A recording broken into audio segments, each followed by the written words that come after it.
'tis the season. November is here.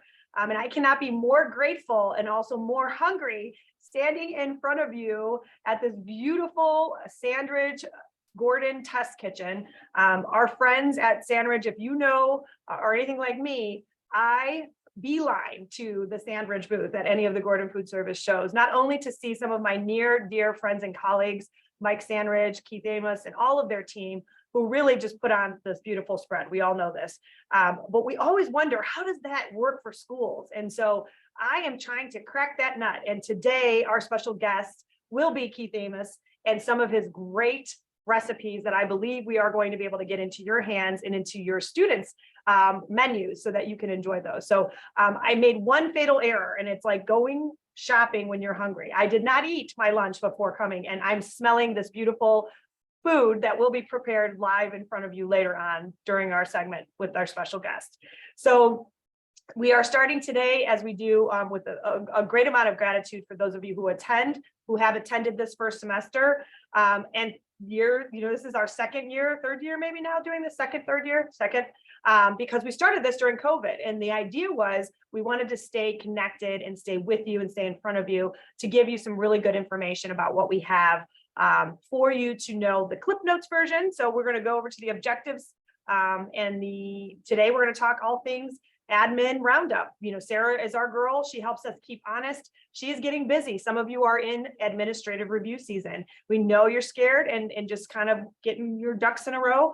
Some people say, I don't know where my ducks are even, but we're getting them all back together. It is post-endemic times, and we are moving through with all things compliance and getting you where you need to be.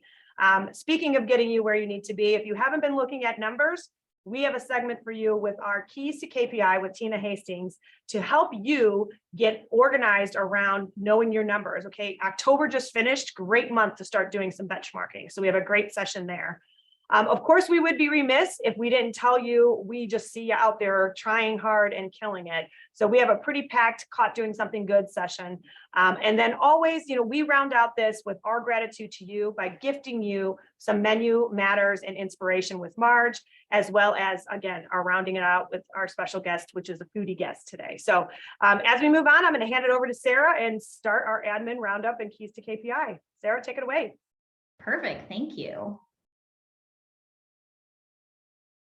All right, so just a couple of things as we look at food safety for the end of the year. I always have my couple little tidbits, just as I've been in the buildings, just remembering that you need to fill out your HACCP log. So temperatures on your coolers and freezers, even the milk cooler needs its own log.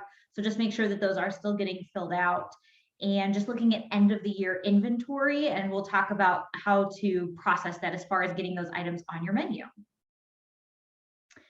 And then the big thing is, if you got selected for administrative review, I'm sorry, but on a positive note, at least you get to do it this year and get it over with. So we are going to go over a little bit of do this, not that.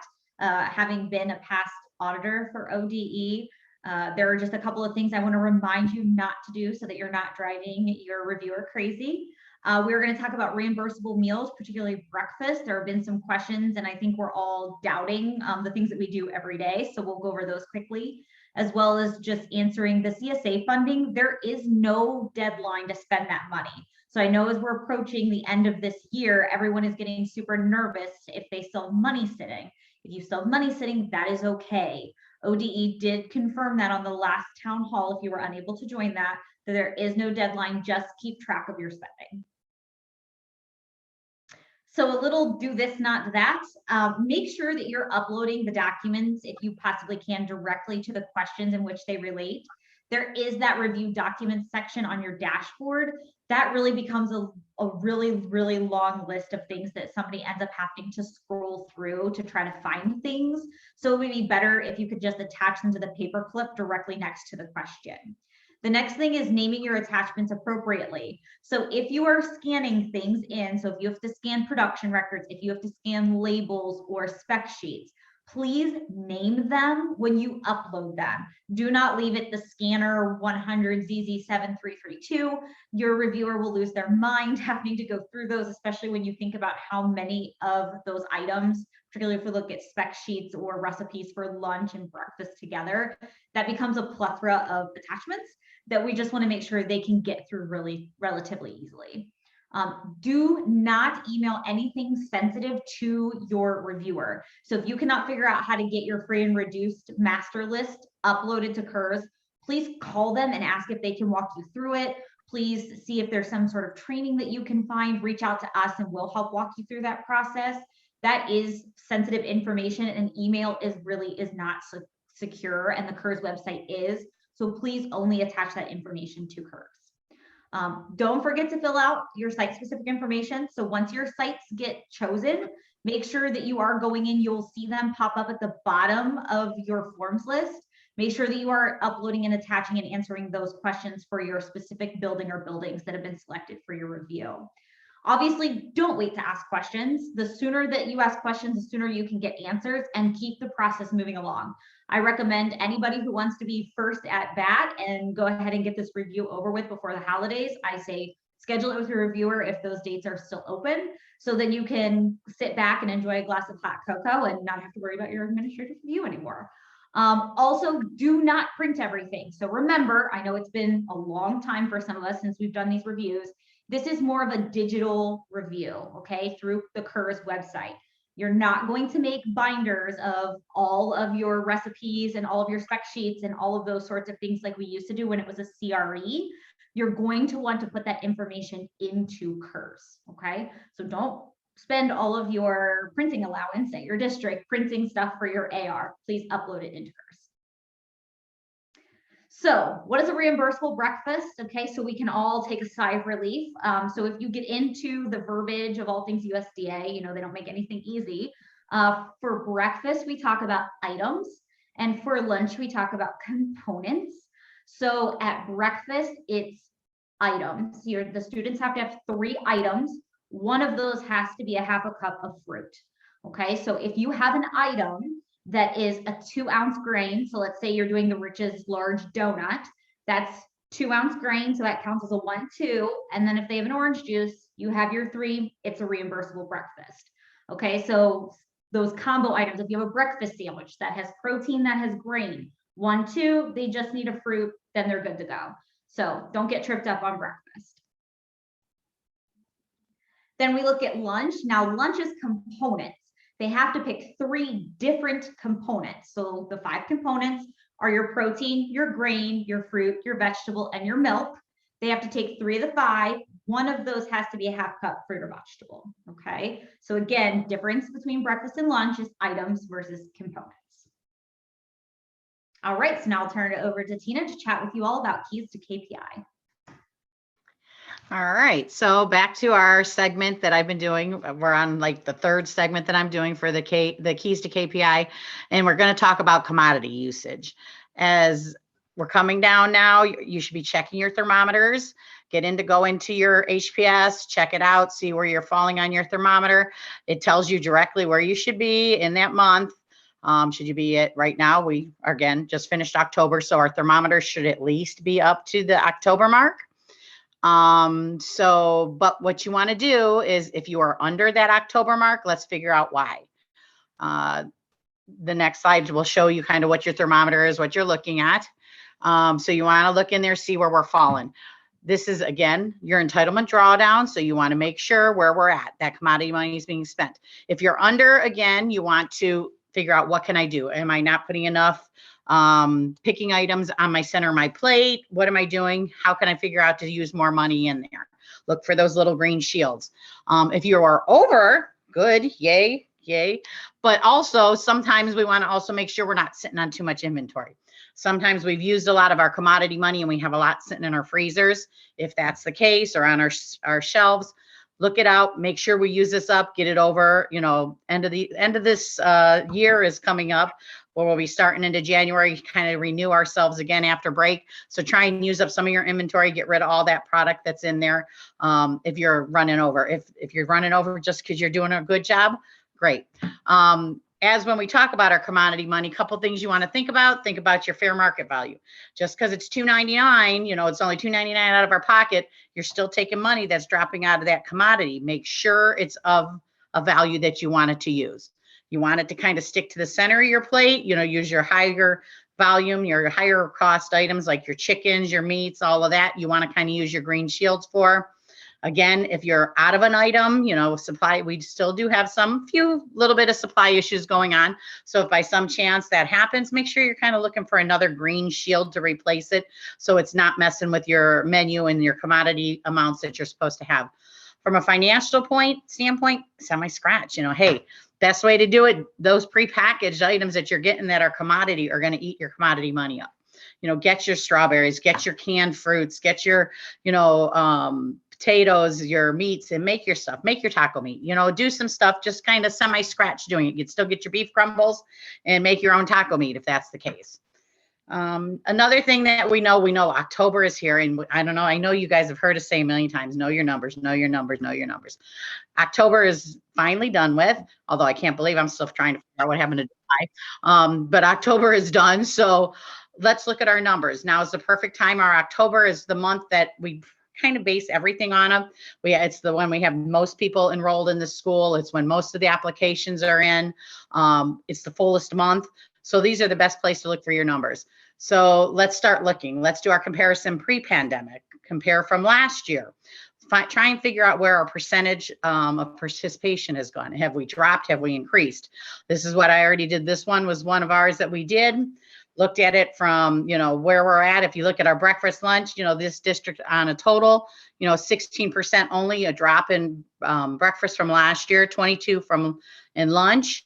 Total meals, 20% drop. I was excited as heck to see this, you know, we've seen, you know, but now you look at our total reimbursement money, a drop of 42% just in the cost. So that's showing you how much more we were getting in reimbursement versus last year versus this year. Huge. So we got to figure out, how do we get that money back? How do we keep that participation's not dropping as much as we want? How do we get that money back in there? So these are the reasons you want to kind of look at your commodity and make sure we're spending it correctly and using our money that we can. This is if you have any questions on how to figure out your profit or loss on your percentages. This was just a very easy formula. You take your current year, subtract it from last year, and that's going to give you number A. Take letter A, number A, divide it from last year's numbers. That's going to give you number B. Take your number B times 100, and that's going to give you a percentage. So if you have any questions and you want to know how to, you know, if you have any questions trying to figure it out, please feel free to reach out to us. We'll definitely help you. And I probably will be reaching out to some of you because I want to know on a whole how all of our schools are doing, because again, how can we help you? And this is what we're going to be looking at. So in the next month or so. So I think next is we're going to do our caught doing something good. And as we all know, I got to put my turkey head on, because we got to caught doing something good, because I come out in these buildings and I see everybody doing all this stuff. And my little Jess has taught me, hey, be fun and have a good time. So we've gone outside in the past month and seen what you guys are doing. And here's a couple of the caught doing something goods. We went last week at Woodridge. We were at middle school, and we did the pizza bagel tasting. Now, I know in the past we've been using the double pizza bagels. So Terry called and reached out to us and said, hey, what can we do? I have a big full one versus two little ones. Brought it out. Kids loved it. I mean, as you can see on the little board, we had them, hey, test, put a sticker if you liked it, if you wanted it on the menu. Board was filled. Kids enjoyed it very much. So if you're looking for something different, add on your menu and keeping it local, nothing better than to go ahead and do this. Do the one big bagel versus. Next, we had a PD day, and it was like, it just filled my heart as we talk about thankfulness. We brought two school districts together. We brought Woodridge and East Cleveland, all the ladies together and gentlemen, to do a PD day, and they helped us do recipe development. We had Dave Sokol came out, brought in some local beets. Oh my gosh, I don't like beets, but I did taste them and they were very good. So, but these ladies and gentlemen came in, they put their hands to their work. They looked in these recipes that will be coming and helping us along our recipe cookbook that's going to be coming out. And these ladies have tested them for you guys. So it's now you're not just saying, it's just them Pasonic ladies. They know how, they just doing it and just making these recipes. Now we've actually put them to the test with your peers. So it was a great day. The ladies loved it, and they all can't wait for the next one to start.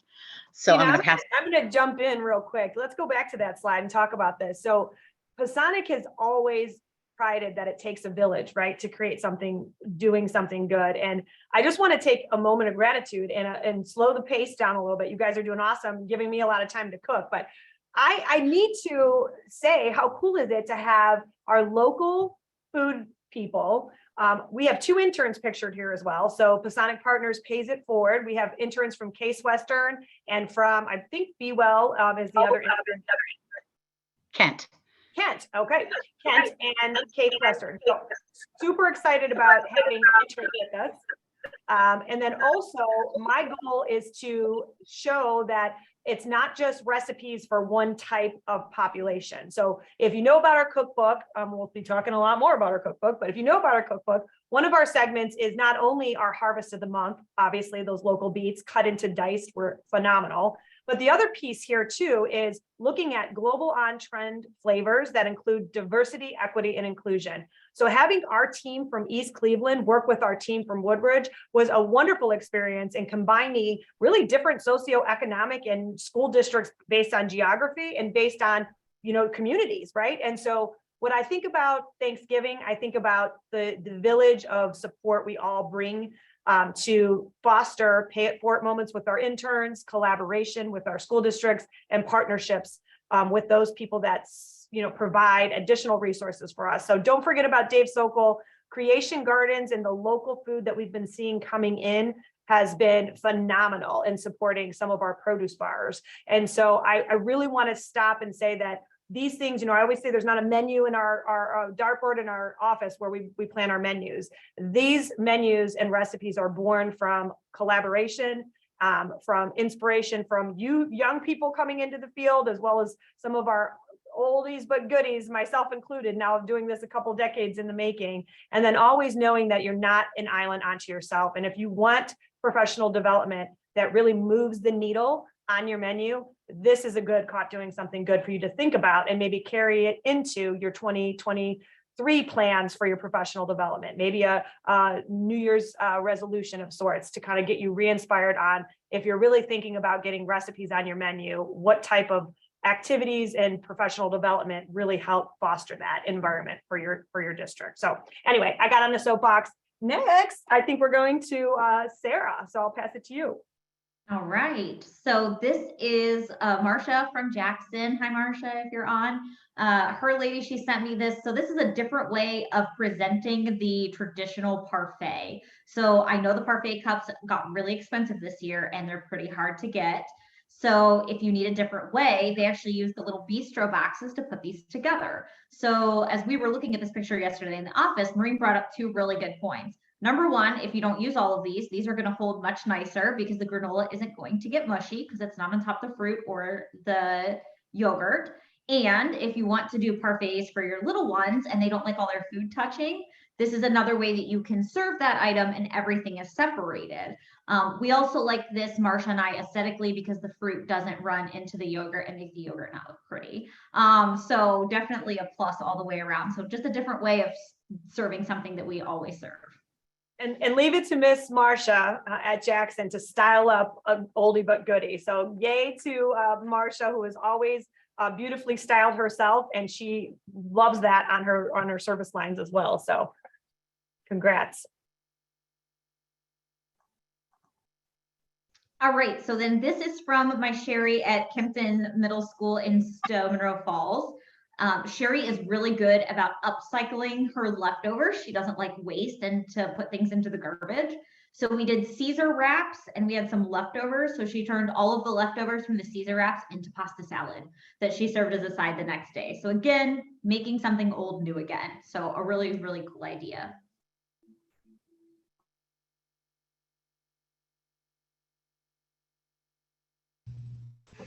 Hi, everybody. This is from Copley. They always do a really nice job of serving all of the students fresh fruits and vegetables. And this particular day, they had a really great chicken salad, grilled chicken salad with a slice of banana bread on it. And the kids eat that up. They go through those probably faster than any salads I've seen at schools ever. And then for the main entree, they had their boneless wings and a pretzel stick with baked beans. And the student chose a side salad, which also was really good, just because it was nice and fresh looking, and they get to pick their own condiments to go with that. And I know the kids really enjoy doing that.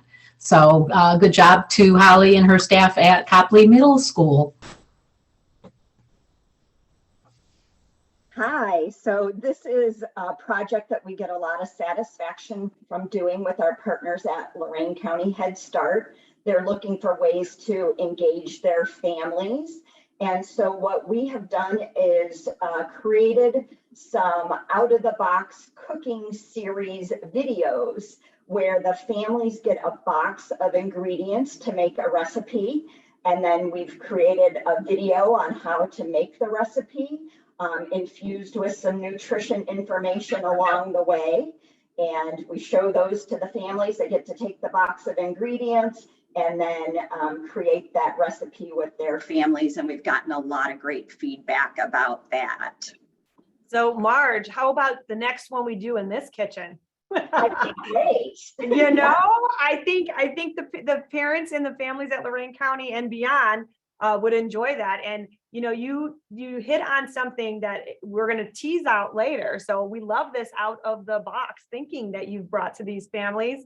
And we love it so much that we might, caught doing something good, steal our own idea for something to challenge you all. So stay on to the end. There's a cliffhanger for you.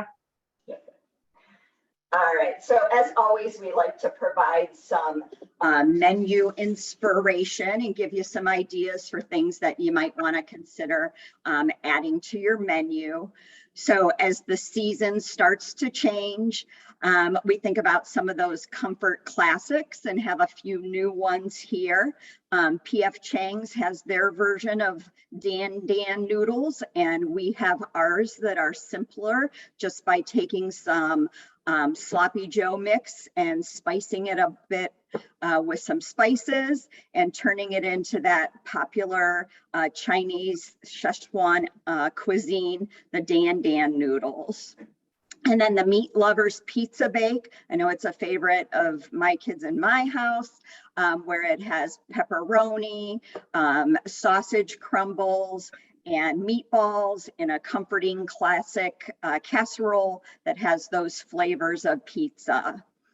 And then the turkey and bean pumpkin soup is very seasoned flavors of fall. And it's really as simple as combining a few ingredients with ground turkey, a pumpkin puree, and beans, and it makes a hearty seasonal soup.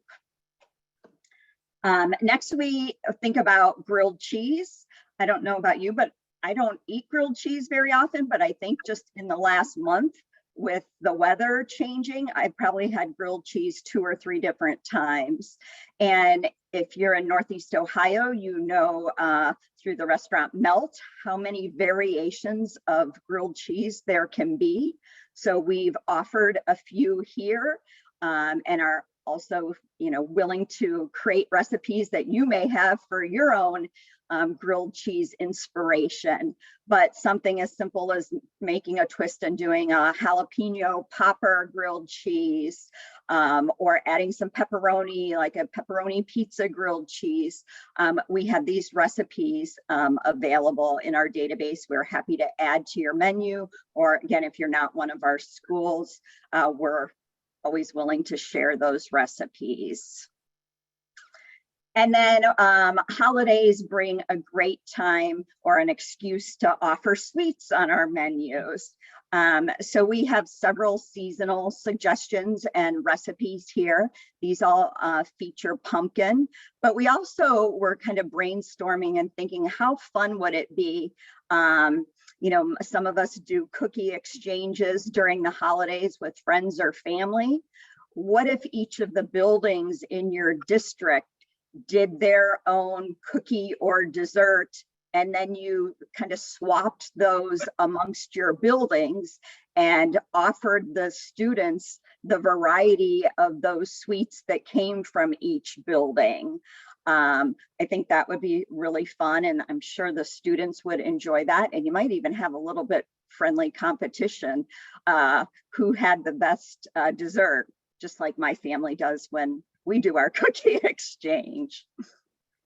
So as we talk about winding down, getting ready for holidays, I know it's a time when a lot of people want to empty out their inventory, put those things that you have excess on your menu, which of course is great to do. But we get a lot of people say, will you change my menu and just take everything off the menu for the day or two before the break and put on chef's choice? And so, our job is to give you compliant menus, and we want to make sure that we're doing that. So we really don't want to just wipe out all the food that's on your menu for one day. We do need to make sure that there's a reimbursable meal with all the components, the fruit, the vegetables, the milk, needed sides, the right amount of meats and grains. So what we're generally going to advise is that you at least have some entree on the menu with those sides. However, you might also want to think about what gets kids to even want to come into the cafeteria. So if your menu just says chef's choice, chances are that's not a big draw. If I go to a restaurant and it's chef's choice, it kind of leaves me wanting to go to another restaurant where I know what I might get. So if you know the things that you are going to be using up from your freezer, please let us know. And we're happy to put those items on your menu just for that day or two that you're trying to use them up. And as always, we're here to support with our support ticket system. So support@pplc.info. If you're one of our districts and you liked any of those recipes that we presented, just tell us, share that recipe with me. I'd like to look at it further. If you're not one of our districts that we do your menus through Healthy Meal Planner Pro, you just, again, send a support ticket request via email to this address, and we would be happy to share any of those recipes with you. Well, before I introduce Keith, I just want to give a round of applause. I think this is record time for my Pasonic ladies to wrap up like the work of this What's Up Wednesday so quickly, so we will have more time to enjoy all of this. But I will say, just to nod to what Marge was saying, is it's very important for us to be able to consider chef's choice. We don't want people to think that it's like yesterday's leftovers. And I think, Marge, you bring up a good point. When you see those on restaurant menus, they generally are what needs to get used up. So we don't want to decrease the value, taste expectation or value of folks coming into cafeteria. But we are really curious if you would like us to create like a potluck bar menu and be able to help you use the wayfinding on My School menus and some of the titles and subtitles to really make that pop. I think that's a wonderful way. So as we talk about not just having a chef's choice, I think one of the things that we love to do with My School menus is have a very transparent menu. And I'll talk first from my hat as a dietitian. When you have students that rely on carb counts for diabetic management and insulin at school, allergy management, we know, that is really sometimes paralyzing for a student to look at a chef's choice that won't tell them if they have it has an allergen in them. And then we know we love our little savvy consumers. We cater to people that want to eat vegetarian, vegan, gluten-free. So what Chef's Choice does is it really takes away the wind of the sails that you've already created to have this wonderfully transparent menu to really speak to the needs of the clients you serve for their health needs, for their desires to eat a certain type of way. And certainly we don't want to do that. We've created lots of opportunity for that menu to really speak your menu's vision onto a screen or an app. And we know that's how families look at what you are doing in your schools. And we want to tell the story loud and proud. So as I say that, Chef's Choice, other things, let us know if we can be helpful to you to update the way you experience your web-based view of that menu. So that support ticket, if you're looking at new goals for 2023 to perhaps buy more local or do a harvest of the month item, or let's say you decide you're going to do a passport, let's eat around the globe.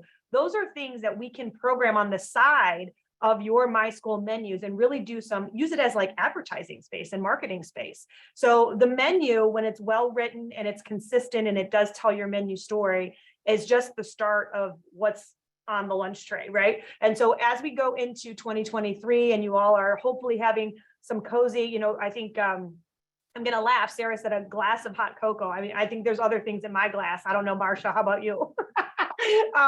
Maybe over the holidays in front of a fire, but if you're thinking about new ways to start 2023 with a bang, let us help you. And that includes having your menu really speak to the quality and hard work you and your staff do. So just a moment of gratitude for you all again, and for my team. Lots of good information. Do this, not that. Do not stress. If you are up for administrative review, we are your team to support you. If you are struggling with your KPI and you just said, wow, I really wished I knew how all those numbers. One of the things I wanted to say to Tina was great job on looking, while we are sad we're not universal free and receiving the full benefits, if you all looked close to that slide, some of her numbers are higher now than they were pre-pandemic, which means we've done a really good job of retaining our customer base, right? And so that was one of the things we all worried about. Universal free, people thought maybe sometimes it devalued the quality we did, but it also increased our participation.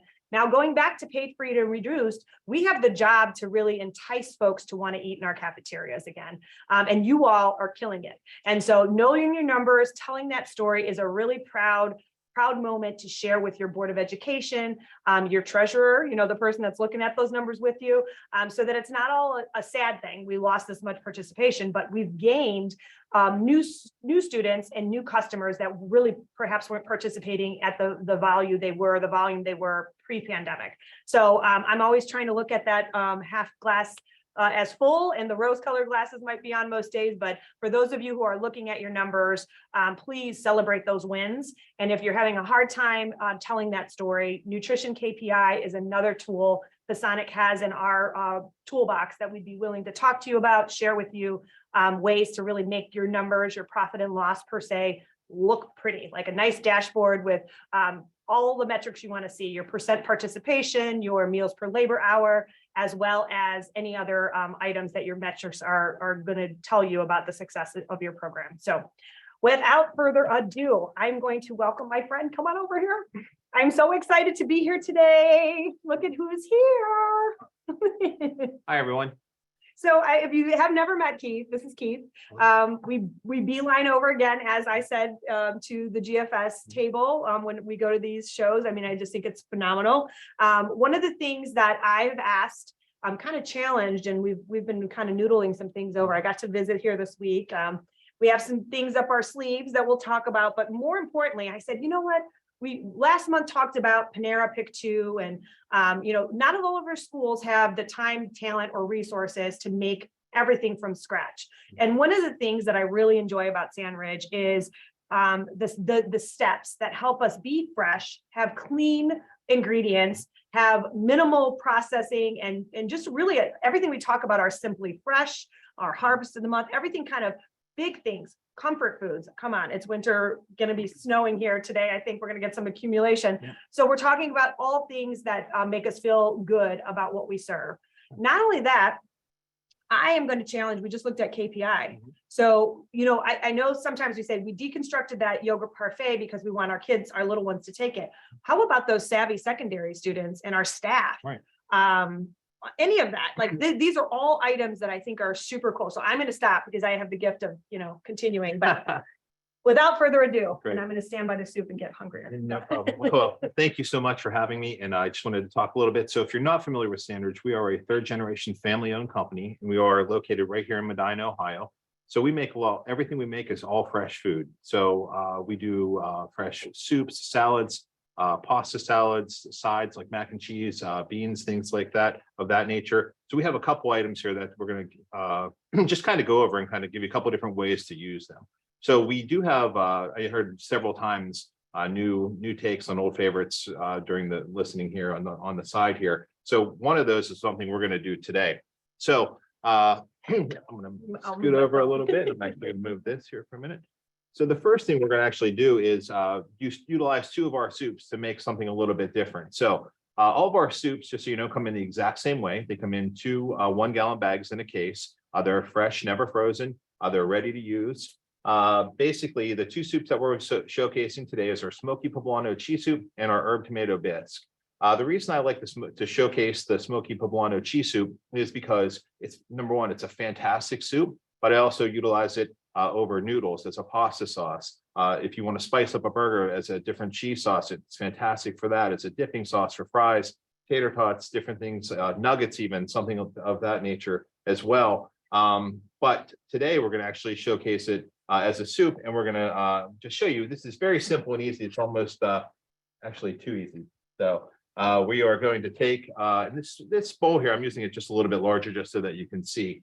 But I'm going to take 2 ladles, which actually I'm lying. It's going to be a couple because this bowl is a little bit deeper, of our smoky poblano cheese soup, and then also a couple scoops of this herb tomato bisque. No matter what I do to make it not splash, I'm going to. I'm going to actually just give this a little brush. Now, I'm going to put this up here so that you can see this. And actually what I did is made some croutons out of grilled cheese sandwiches. What we're going to actually do for this is kind of plop one of those guys right in there. This is actually a grilled cheese soup is actually what we're calling this. So it's basically, that's it. So very, very, very simple and very easy. This is a whole grain bread that we made and with a low fat cheese, making the grilled cheese. Those can be made up in the morning. Cut that up into little croutons, let it sit out over days just so they harden up a little bit. And you can actually do this reverse too. So if you would rather have more of the tomato bisque flavor, or more of the tomato flavor, I should say, and just a little bit of the cheese flavor, you can actually flip flop that as well too. So either way you look at it, it's a fantastic, easy, again, kind of comfort food. The grilled cheese aspect of it, people really love. It's got great flavor. The smoky poblano cheese soup is not spicy. It just has just a really nice cheese flavor to it. And like I said, it's great to utilize it for many different aspects as well too. I have seen that. So he brought up a couple of good points. So we love a good dipping cheese, right? And so this upscales like your whole grain bread pretzel stick as a dipper. Absolutely. So if you have a dipping lunch with like tenders and you know, your J&J pretzels, and you want to do this like for your staff or for your secondary students, that is got a nice poblano smoky profile. Everybody loves a fun little new dip. Yeah. The other thing you guys have done with that before that I love was your cactus chili. Correct. So I mean, we don't have that here today, but that is, oh, I'm stealing. Yeah, so no, yeah, so absolutely. So again, that could be mixed with multiple different things. Believe it or not, one of my favorite things to do with it is adding it to mac and cheese. Oh. So it's, I mean, literally, we do a white cheddar mac and cheese, a cavatappi mac and cheese. We do a yellow mac and cheese. Obviously, we don't have a whole grain one, but adding this to any type of mac and cheese is just fantastic. Really changes the flavor on it. Without very much work at all. So if you want to do, you know, up your mac and cheese game, that's a very easy way to do it as well. And to Maureen's point, adding it into the cactus chili also, obviously, it's just a fantastic taste. You got a lot of different flavors happening there with the sweetness from the cactus chili and also the little bit of smokiness of the smoky poblano cheese soup as well. Yum. I wish you guys had smell-o-vision, you know, like we say, we talk about the 5 senses of food service and food, you know, planning. It is smelling good in here. And so a little spice goes a long way to excite folks. We talk about comfort classics and new spins on them. I love the idea of spicing up a mac and cheese. You all do mac and cheese bars. That might be something to consider. I think it sounds good to me. I love the chili concept too. So a bar concept is always good. We talked about the idea of a grilled cheese bar. So thinking about maybe putting on some of the specialty things for your secondary students, your staff, if you want to do a special staff menu. I know Tina has done that at Woodridge, and they're like, she's like booked forever because the staff like want all this. And we know you don't have time for this. So just a reminder, this stuff comes in ready to go. Yep. So, you know, we're writing recipes, we're supporting your education to make this from scratch, but we also know you need some downtime and some days to catch up on things. So if you're really thinking about wowing and you want to have that flavor and you don't have all the time to do it, these are great products. Absolutely. So that being said, we're going to talk about the next recipe we're going to do here. Again, very simple and easy. This is something that can be made up in advance. We're talking about our fully cooked quinoa here right now. So I'm going to bear with me. I'm going to take this skillet here, and obviously this could be done on a flat top. Just use a little bit of pan spray down and a little bit of cheddar cheese mix on there. The mix that I'm going to put into this now is our fully cooked quinoa. Now, this quinoa comes in 5 2-pound blocks. The nice thing about quinoa, if you're not familiar with it, it can literally be used for anything. I use it for, I make quinoa oatmeal, quinoa pancakes, quinoa burgers. Today, we actually did a little bit of mix of our black bean, vegetarian black bean soup, and mix it with some frozen corn, a little enchilada sauce, and basically just a little bit of taco seasoning as well. And that's it. So very simple and easy with this. Putting this cheese down in, it's gonna be made obviously onto a flat top. I would say it could probably be used on a baking sheet too in Yeah, school, Yeah, so. you can make these all up in Yep. advance. So looking at the skillet here, you got a good shot of it. Just a little bit of pan spray that we spray down on there first. The mixture is very simple and easy. Once you mix that mixture up, you can hold it for a couple of days.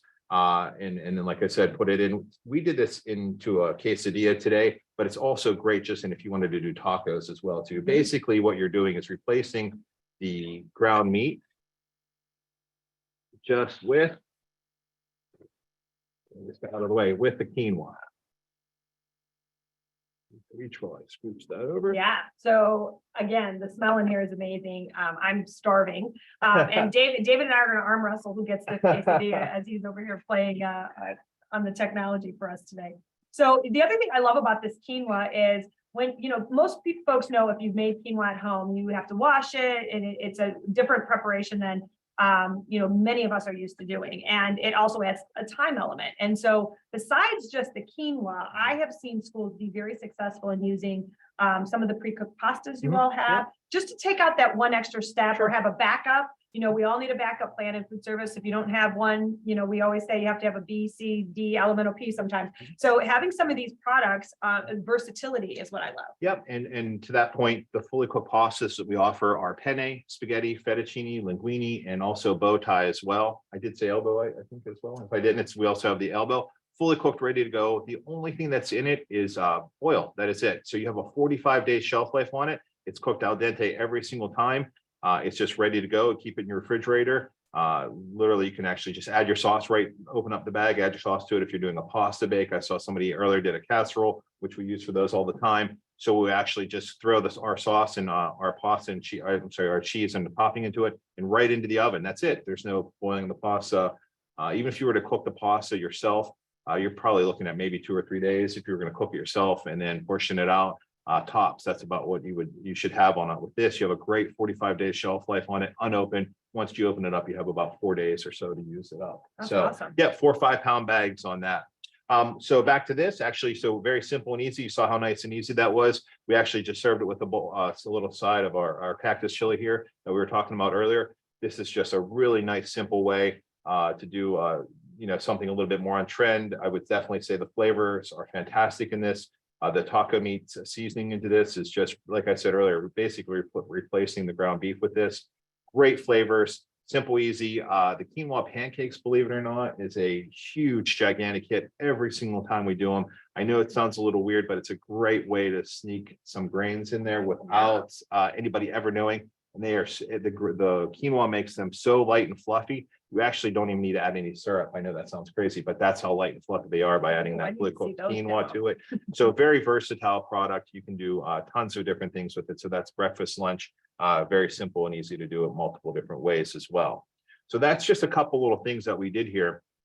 I think you wanted to talk about why we were doing this. Yeah, so I'm going to stay on the quinoa for a second because quinoa, it has a lot of protein in it, right? So if you're looking at new meatless Mondays or meatless vegetarian vegan options for your menu, quinoa with this taco seasoning and these beans becomes a really nice vehicle as a protein, right? And so I know many of you ask us, do you have specific vegetarian or vegan recipes? Quinoa plays a huge role in making a successful vegan vegetarian dish Sarah will attest to that because I'm sure she's made quinoa burgers and all kinds of stuff. So we not only are enjoying the company of a wonderful friend in Sandridge, the products they have and the quality, but living it ourselves in our home. So Sarah, being our resident that does eat vegan, really teaches us a lot about using alternative quality sources of protein, and quinoa is one of them. And again, if you're scared about ordering it, cooking it, this takes all the thinking of that out of it, and it also comes in and it's versatile. So this is just one of many ways. I could see quinoa in soup. I could see quinoa in a shaker salad. I could see quinoa as a casserole. I could see quinoa in replace of rice in other areas that you might use rice. Where else do you see quinoa? Yeah, well, back to your point about the soup part of it, just as kind of a different take on it. One of our biggest things that we always do is add the quinoa right to the vegetarian black bean soup right out of the gate. So that's a simple, easy way, makes it a lot more hearty. The flavor is just great. Honestly, I know you had mentioned it several times, but the quinoa burgers, after we made this just the other day, they come out fantastic. You can actually make those up well in advance, portion them out, they're ready to go. You're just throwing them right onto the flat top and searing them off. Great flavor on them, especially the ones we did the other day were Mediterranean ones that came out really, really nice. The plate presentation on them just looked fantastic as well. So other than that, quinoa oatmeal is another huge thing that we talked about too. I know somebody was talking about the deconstructed parfaits. It looked like that is, we have done like basically a deconstructed quinoa oatmeal many times, and it just looks really neat as well too. So fantastic ideas with that. It's really limitless with the things you could do. I love Keith. So I go to his booth and look over his shoulder and look at his stuff, and he was looking at our stuff today. So I think this is a relationship that is building, right? That's right. Yeah. It has been for years, but one of the things that we are thrilled to do is get your sense. So David has a couple polls he's going to launch, and we're going to wrap up with our special announcements, but we really want to know. So at Pasonic, our goal is to help you take your menu to the next level. And by doing so, we're also helping to work with Sandridge and some of these recipes to see how they credit in the National Meals Program. And so we're not just stopping at giving you some good ideas that you would have to sell, to your staff and your teachers and not have to give them to your kids. We want the kids to be able to enjoy this. So we will be working on, if you're interested, trying to figure out what components these might meet. So again, a beautiful tomato soup. We all know we have accrediting soup, but it's pretty plain. It's not this beautiful tomato bisque that I'm stirring and hungry to eat. And certainly we want to make sure if this credits for a red orange vegetable and a portion of that, we are writing you a USDA approved recipe as a Healthy Pro client and Pasonic Partner School, obviously, but any of you who are on or that we are stronger together. And we aren't competitive restaurants. So the good thing is if we figure it out, we're going to sing it loud and proud, and it's going to be on this show. It's going to be in our newsletters. It's going to be in our cookbooks. So we are really super excited. And I don't know, Dave, are you ready for? Nope. Okay, we're not. So we're going to go on to announcements. And so I think if we go back to the slides, one of the things I will say is I am very, very, very grateful for being here. I'm very grateful for a community of support we get from our being a part of this village. And so as we go forward, just looking here are some popular items we just talked about. Again, we will be putting, if we don't get it up today as a quiz or a poll, whatever, these polls kick our butt somewhat for some reason, we will send it out in our post email that you will get with all of these links and resources. These are the Gordon Food Service numbers on the top. So we want to make it really easy for you to get a case in, try a case, and also be with us on this journey of menu development and using this as a resource. Sure. So on the next slide here, we're going to just talk a little bit about, I started this because I'm grateful for Keith today. So our friend, Bill Herman, if you don't follow him, you should on Twitter, because as he challenged us at the beginning of our year with his appreciology, he has been writing 3 things he's grateful for every day on Twitter. And it is awesome to see some of the small gratitudes and some of the large gratitudes. So if you are willing, I'm going to have you dump some gratitudes in the box. And at the end, we'll start reading some of your gratitudes. But my 3 gratitudes today are Keith and this beautiful kitchen space that allows us to really tell the menu story with you, for you, and develop for you. And I'm going to just be that sappy person. I am grateful for all of you who follow us and watch this and work with us, and for teaching me all these years how to be a better steward of supporting you. And so I am going to call out Marcia today because she is here on I saw her beautiful face earlier.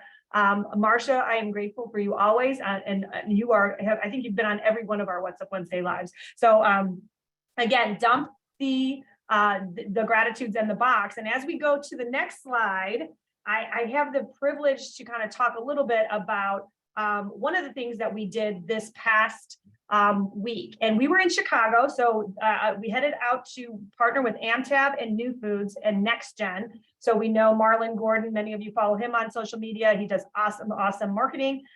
We were a part of this, and I don't want you all to think, that we're stopping at recipes, because we know many of you are looking at spending some funds and doing some infrastructure improvement. So this particular conference allowed me to get in front of a national audience to really talk about why we plan our menus the way we do, and more importantly, the recipes and menus that drive the ability to create spaces. So if you are building a new kitchen, if you are receiving a renovation bond fund, obviously I'm in this beautiful kitchen, I'm having kitchen envy, I want to rebuild my kitchen to look like this kitchen. If you are looking at ways to reinvest in your space, more importantly, reinvest in how you serve your food. We know recipes look and smell and taste really good, and then sometimes we have to put them out in these old cafeterias. So this particular, this presentation, I talked about start with your why. And of course, Build It and They Will Come is an entire segment on how we help coach schools that are thinking about building a new space to serve their students better. So I don't want you to forget that we at Masonic Partners are your partners in expansion and new builds, and we want to help you tell your menu story, not only by providing you cycle menus that are compliant, but helping you get the infrastructure to really showcase that. And we talked a little bit about this conference. I mean, we have people from all over the nation, some from San Diego, some from Washington, southern states, right there in Chicago, and they say, we all stalk each other on social media, right? So we all stalk, our friend Joe Urban at Greenville, South Carolina. We look at how beautifully his bars are laid out. And so we know that our menu doesn't just stop at finding the right products, putting them into the right recipes. It's really getting it over that finish line and presenting it to kids. So don't forget, we are your partners in that. I also want to say, as we kind of get to, I'm going to blink, and next week is Thanksgiving. So for all of you, the next slide is going to be what we hope a little bit of a teaser. I'm super excited. So we are hoping to do a couple of things. The December to Remember is going to be two things. Number one, I am going to channel my inner Oprah.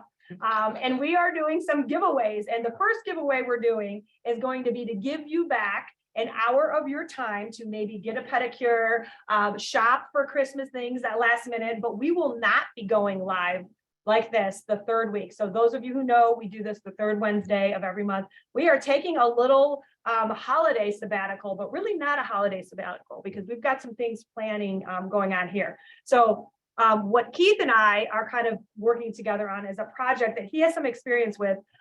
Sandridge and Gordon have partnered historically in the healthcare segment. And I want him to give you a little bit of a background about what we're thinking about doing here. Sure. So this is coming up. We have the next two scheduled for on the non-commercial, the healthcare side. So we are, this is probably about the 20th time we've done this, give or take. And basically, am I allowed to give the whole? Give it. Yeah. So basically what we do is we come up with a list of ingredients that we actually, between ourselves and Gordon, so it could be a mixture of different things. Mostly of their branded items, mix that together in a box, and we actually will take that box and then send it out to each and every one, anybody that would want to participate.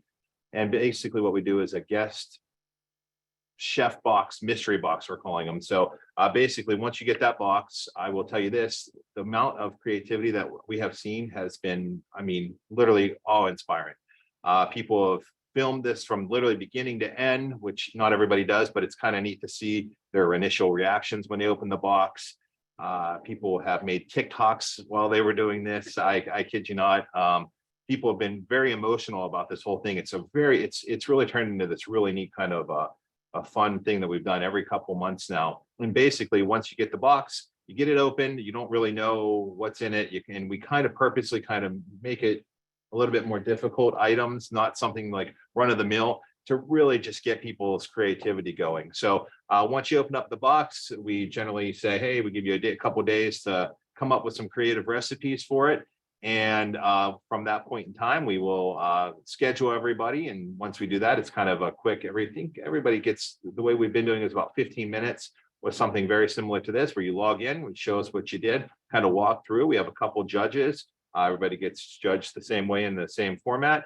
And then at the end, we tally everything up, and then we provide a couple of different fun gifts for first, second, third place. And it has just really turned into a great fun thing. And I will tell you, the inspiration that it has given not only me, but just everybody, even our culinary department, to really see how creative people can be with our products. It's just very, very inspiring.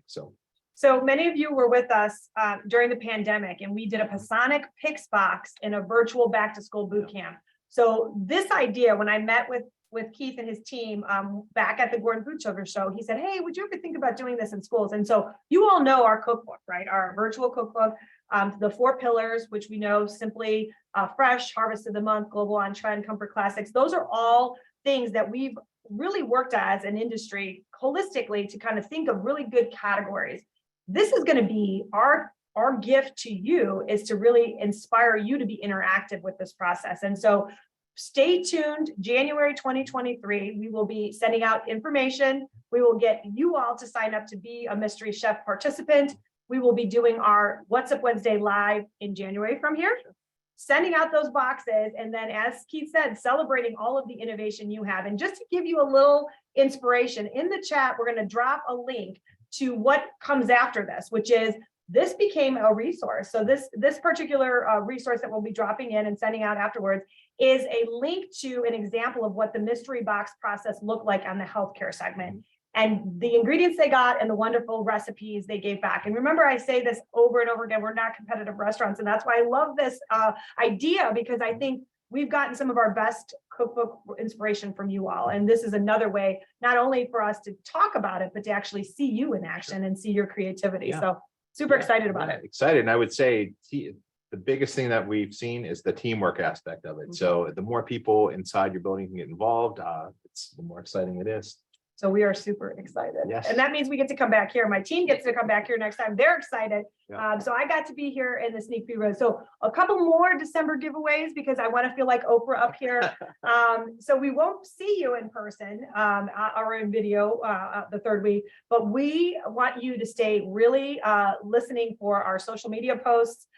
Looking for those, looking for our newsletter, because we are going to have December days of giveaways. And I don't want to leave a cliffhanger, but I am going to tease you out a little bit to tune you into some really fun giveaways. We will be drawing from past participants on our What's Up Wednesday Live. So if you have been on our calls, you will be put into a hopper. We will be drawing those names for those folks that participate with us, along with members who have signed up for our newsletter. So if you're not a member, you can get into our website, sign up, and you'll be in the pool for the drawing. So the first set of drawings will come to, again, thank all of you who take the time out and sit and log in and be with us. So you'll be drawn, and some special gifts will be coming your way, which might be something that would put your recipes right in your palm of your hand. So that's all I'm saying. I'm super excited about it. I met with our marketing team today, and they said, don't give away too much. And I'm like, it's on the tip of my tongue, but we really hope it will be in December to remember. Look at the mystery chef attachment, think about it. Look for our call to action in early January when we get back from winter break, and we will start 2023 off with a resolution to really make your menus exciting and to share and collaborate as a community, as we always have. So yeah, one thing I might say is, if you want to maybe take a little sneak peek of some items that may or may not be in, if you go to gfs.sandridge.com, so that's it, gfs.sandridge.com. It'll actually take you to the link that will have access to all 190 plus items that we make. So you can certainly get a little jump maybe and kind of take a little peek on there, and it'll have everything about all the products. You can search down through every single thing. There is a buy now button as well that will take you right to a login of experience if you're attached to that as well too. So I would encourage you to take a peek at that. Nice. I guess you didn't know that there was a behind the scenes process. There are tons of white labeled items through Gordon that Sandridge actually makes. And so the OG of Sandridge products, the grandma's potato salad, I know you guys have all Yep. had that at some point if you're from our area, but so many more, 189 more apparently, that I didn't even, I mean, I think I know quite a bit of them, but the volume of support that partners like Gordon Food Service and Sandridge give us, we can't say thank you enough, and we're grateful for you. So we have a couple minutes left. I don't know if we have any questions in the chat, but Sarah, if you can jump on with us here, and all my team, if you can put your videos on so everybody can say everybody happy Thanksgiving. Can you read a couple of the chats that came through of gratitude, Miss Sarah? I sure can. So we have from Miss Jan Williams, grateful for What's Up Wednesday and all of us at Team Pasonic that we rock and we're super helpful. From Miss Marsha Escola, she says she's grateful to the Pasonic Partners team that we are her lifeline and help her run her department with confidence. Thank you, Marsha. We love you. Miss Julie Miller says, I'm thankful for finding What's Up Wednesday. Hi, Julie. So glad you found us. That we've helped her more than we know, which we're happy to help. That's why we're here. Kathy Kosick says, yes, Marsha, they even answer ODE questions. Absolutely, Kathy, I gotcha. And then Vicky says, grateful to Marine and Company for sharing with us. Thank you guys so much. I'm going to let my team unmute and give your gratitude, and also any message you have for your schools. I know we all take leadership roles in Pasonic. What I love about us is we all bring our strengths to the table and we share those together to serve you better. So I'll start with Tina. Tina, what are you most grateful for this Thanksgiving season? Well, I'm most grateful for being able to be surrounded by a community that has the same passion and love of what we do. And it's a great thing to be and to see what you guys do. And I'm sorry, I have a lot of passion for what I do. So, but it's great to go out and see every day what you guys do. Thank you, Tina. She is, we brought her up with us, and we are so happy to have you with us, Tina. You are the salt of our earth and recipes, and not too salty, but salty enough. We love you. You're a part of everything we do.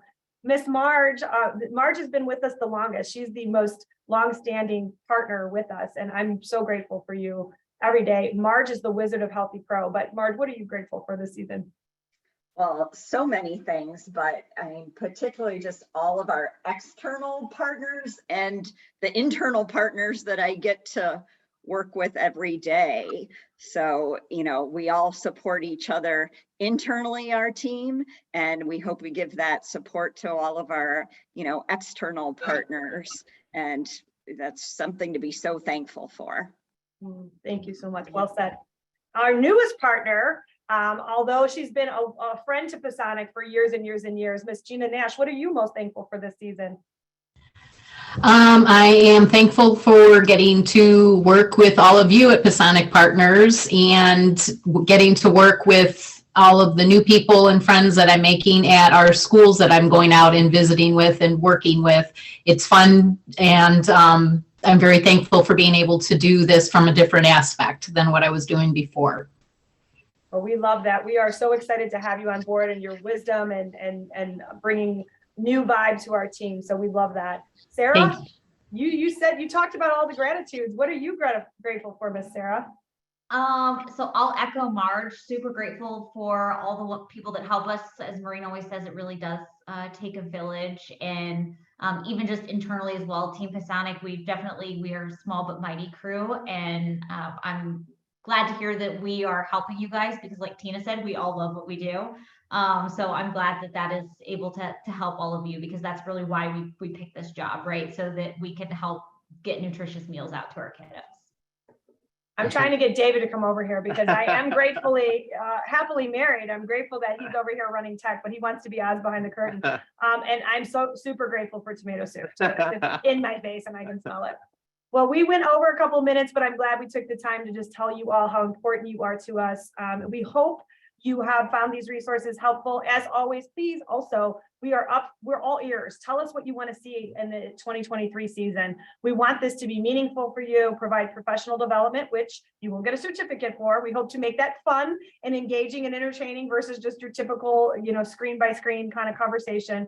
And we're gonna have new stuff. So I'm super excited. And again, happy Thanksgiving to all of you. Have a happy holiday season, and we look forward to an even better 2023 with you all. We know it will be. So thank you very much for Thank you. attending today.